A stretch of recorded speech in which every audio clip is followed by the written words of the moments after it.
Good evening, ladies and gentlemen. I am here to explain to you exactly what the game Hero Academy is. Originally, it was an iOS game that was ported over to Android and is now ported to the PC.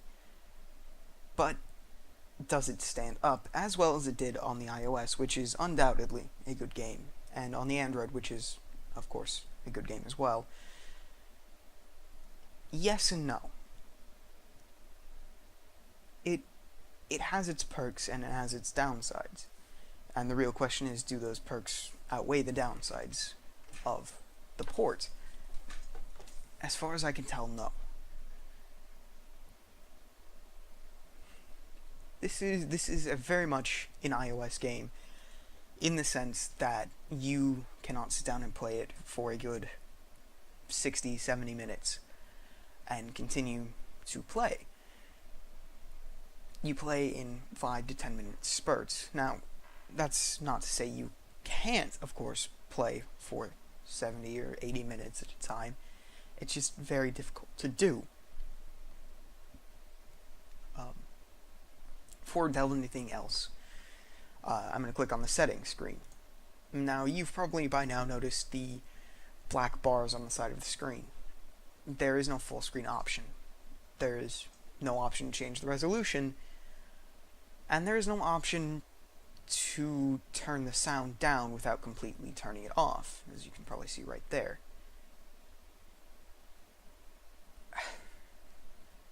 I understand that it's an iOS port, but you could put a little time, into upping the amount of things you can do. There's not a whole lot of things you can do with the settings screen on the iOS or Android, but that's not acceptable just to port over onto a PC. I'm sorry, it's inexcusable. Now, as far as ports go, it's fairly good. It's running at 53 frames per second on average on my old computer with Fraps running. So it's not locked to 35 or 30 frames like most iOS games and ports are. But I believe it might be locked to 60. I can't really tell, if I'm being honest, and I don't think it would matter very much as it is a board game.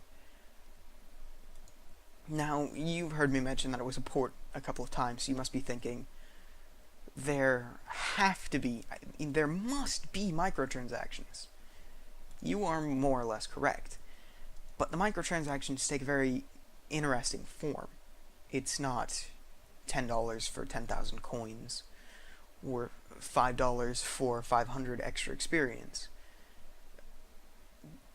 The microtransactions feel more like DLC or expansion pack purchases, and even that doesn't truly do them justice. If you can imagine it, imagine a tabletop RPG such as Warhammer 40k or even Dungeons and Dragons for some people out there. You have your board and you have your pieces, and you buy an expansion pack for your Dungeons and Dragons or your Warhammer or what have you, and you get a box with new tokens and new monsters and new rules, essentially. That is how these packs feel. Let me give you an example. This is the Council Pack. This comes base with the game along with the Team Fortress 2. $5. You're paying $5 for this and the opportunity to actually play against people, which I'll get into in a few minutes. Now, as you can see, these are what your pieces look like. This is their name. This is a description of them. They're a well-balanced team and they're excellent healing and reviving. This is a small blurb about the lore and basically how to play as this team. This is their passive bonus. The clerics have stronger healing and revive, and potions can revive knocked out units. These are a description of your units. Your cleric is your cleric, your archer is your archer, your wizard is your wizard, your knight is your knight. I can't put that any differently. If you imagine a knight, you imagine someone who's big, hard to kill, and tough. That's a knight. You imagine a wizard, you imagine someone who's small, can't move very fast, is very physically weak, but can deal a massive amount of damage in a very short time, and that is your wizard. You imagine ninja, you imagine someone who can move very quickly and deal a very large amount of damage in a very short amount of time. That is your ninja. Your archer is similar to the wizard, with slightly more range, and the cleric is a healer. they hit the nail head on with those ones, at least. Now, these are your equipments and your items. These four are equipments.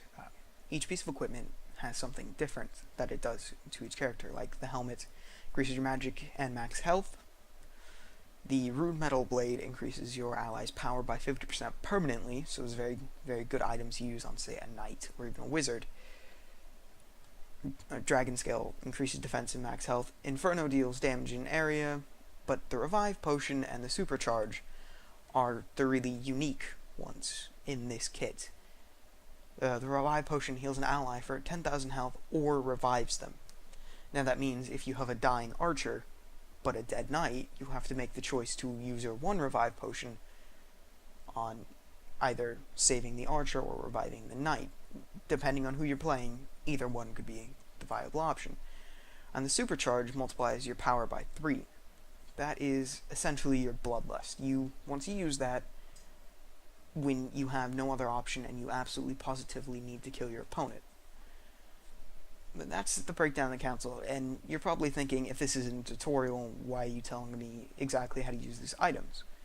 I'm going to explain that now. This is the Team Fortress pack. As you can see, these are what your characters look like. Very fun models, actually.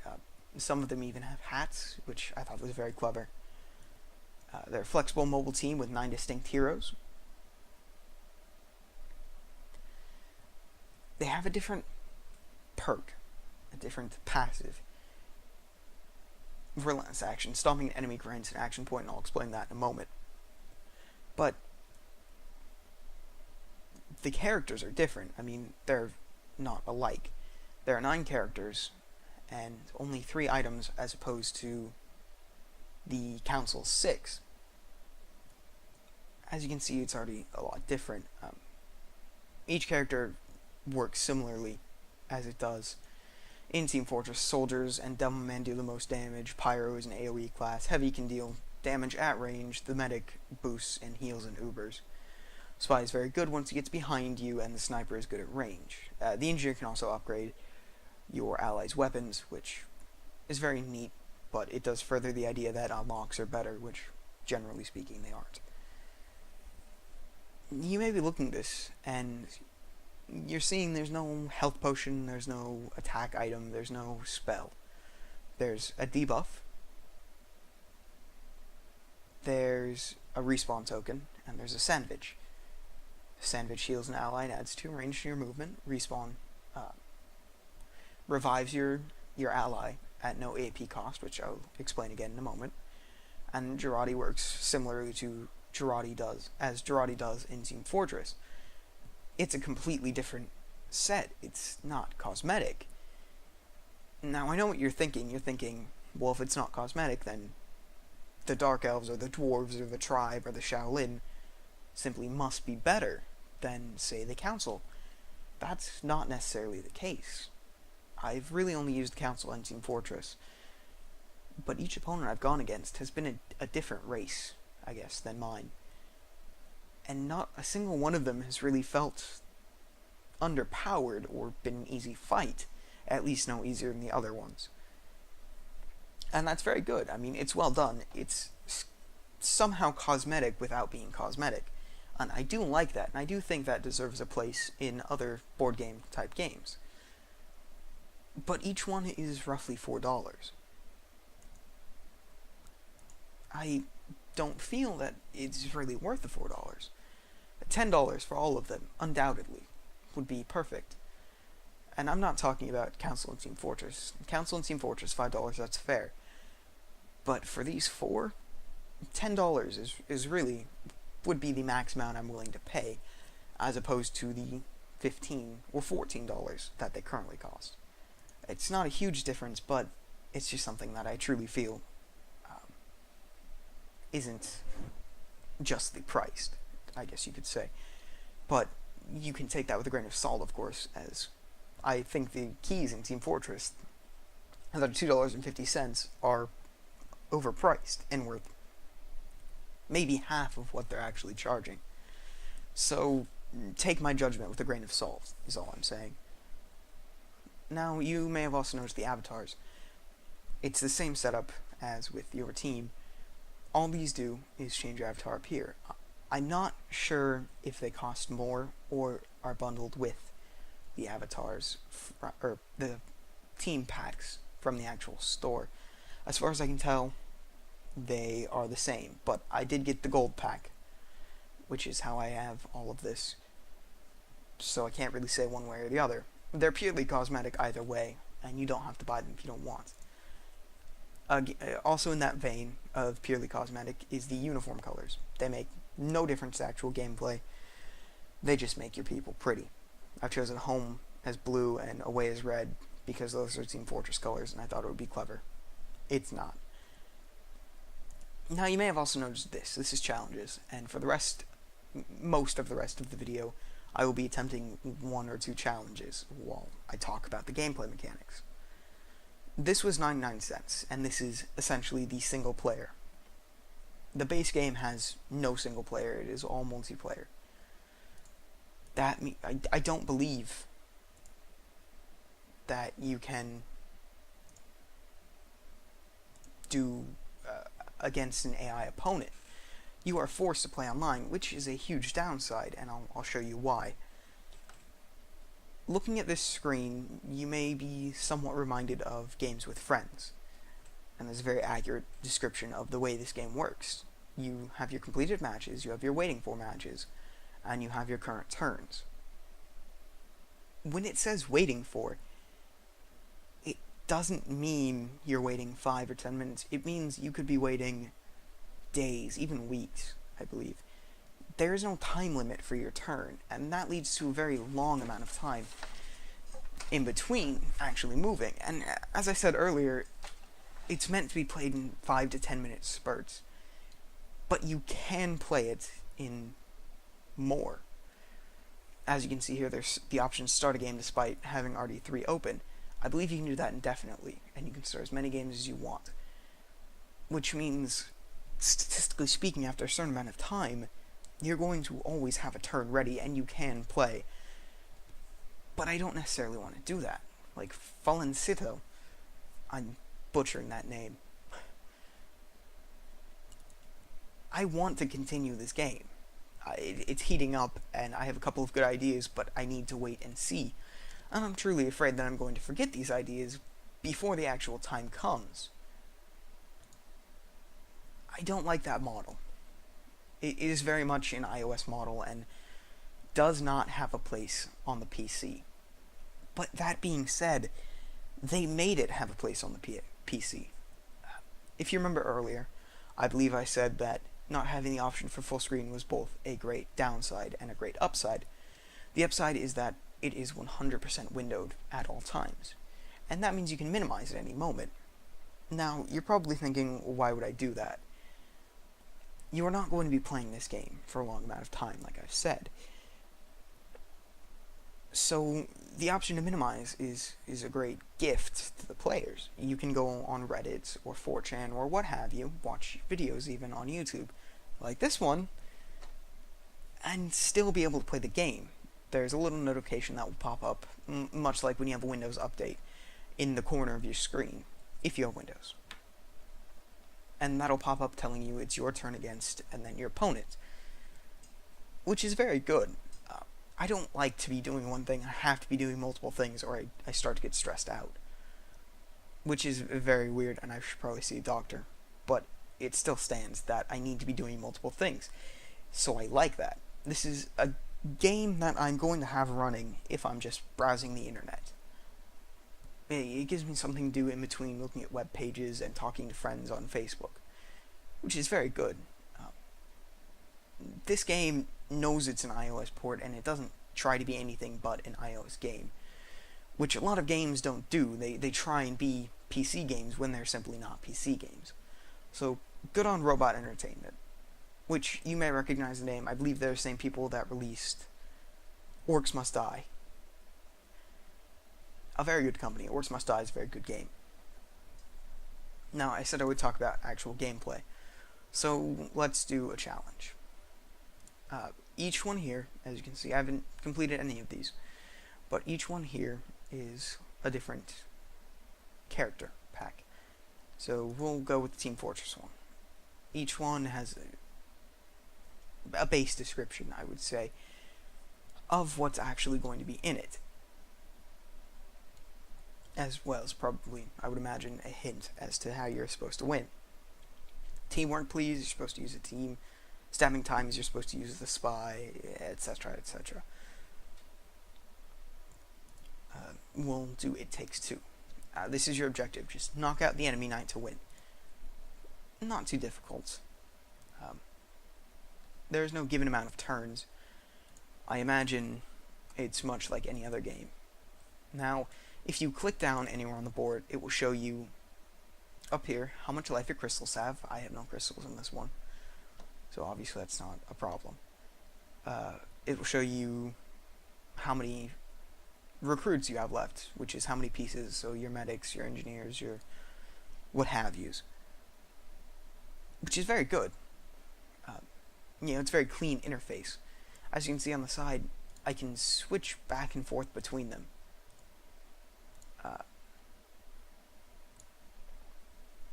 It's a very clean interface, and I do very much enjoy that. This is the closest you're going to get to single player, as I said. And now, if you're looking at the screen, you may have noticed that this little wheel right here exists. That is how many points you get per turn to use. Each action, save the reviving a teammate with a respawn token for the Team Fortress pack, costs an action point, which is one of these little 5 pieces. So let's say I want to lay down my soldier, move him up 1, and then have medic move here, engineer heal him, crits him. I can do that. There's nothing stopping me from doing that. But unfortunately that takes my entire turn, so I have to try again. Now, as you can see here, I'm buffing, and I got the black box, which is not an upgrade. Oh, Crockett. I didn't kill him. No matter what I do here, since it knocked him back, I'm not going to win. So why don't we try this? We will place you here, upgrade you, crits you, move you forward 1, so you're still being crits, and on this square, which boosts your power, and fire at the enemy. Boom, does enough damage to knock him out. Hey, I won. It's very fun. I will give it that. It's very, very fun.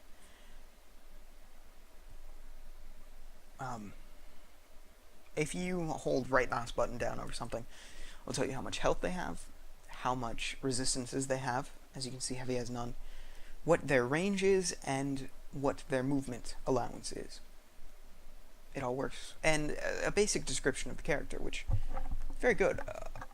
A lot of games actually fail to properly describe what each token does.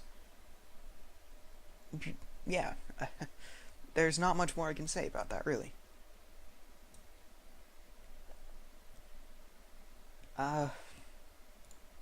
What else is there to say, really?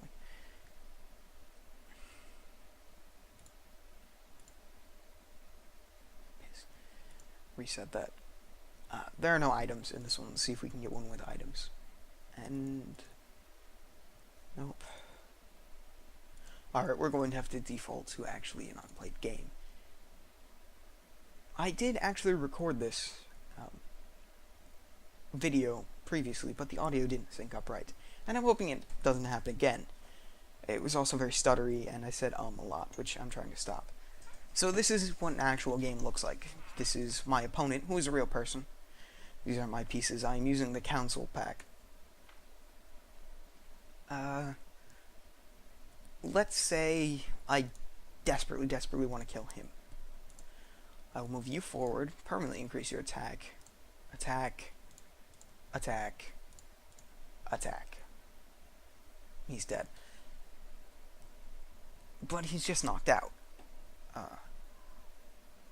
In order to actually kill your opponent, as in 100% not going to stand back up next turn with a revive, you need to do what is called stomping, which is just moving your piece over their piece. Well, after they've fallen down, of course. It's a unique mechanic, I'll give it that. But it's also somewhat annoying. And I mean that simply as I don't want to do that every time. I knock someone down, I want them to stay down, but it does add a new level of strategy to your game. And then you submit your turn and you're done. I have to wait for Falencito to take their turn now. There's nothing else I can do. There's nothing else I can say. There's nothing else I can do. It's a good game. And did it necessarily need a PC port? No. But I do believe that they did it well in the way that they did it. It's very much, as I've said, an iOS or an Android game. If you enjoy those type of games, this one's not pay to win. It's not riddled with microtransactions, although they do exist. It's fun. I mean, I'm truly enjoying it. I've come back and I've taken my turn. I've gotten excited when my phone has buzzed with a new move for me to do. But I really wish there was a time mode, 5 or 10 minutes to take your turn before it defaults to your enemy. That would make the game have a lot more playability. But as it stands now, I'm sure I'm going to need a lot of hours out of it. I guess it really comes down to, is it worth the price? The base game definitely is worth the price, yes. $5 is very fair, it's a very good game. The challenges are only $1. $6. I will consider the challenges as the base game, because it does need some sort of single player. $6 for the whole package, as one would say, is a very fair price. I mean, I'm definitely going to get at least 6 hours of playtime out of this, whether it be on my phone or on my computer. But is it necessarily worth the $25, $24, $25 for all of the character packs, the customization, the avatar, and the challenges? I guess it depends who you are. That's all I can say. It's nothing against the developers, it's nothing against people who enjoy casual games. It depends who you are. Are you willing to spend an extra $16 to an already fairly good game just to get that extra little bit of variety? I'm not. I would say it's not worth that extra money. But I know people out there that would speak differently. If it was on sale, which I got this through the most recent Humble Bundle, yeah, get it. I got this for $4. All the DLC, and a couple other games. 100% worth it. Yeah, I'd recommend it if it were on sale, but $6 for the base game, yes, recommended. The DLC, if it were on sale, yes, recommended. Very good game. Very well done port, as far as I can tell. Ladies and gentlemen, this has been Hero Academy. I was Prometheus, the God of Fire, and I'll see you next time.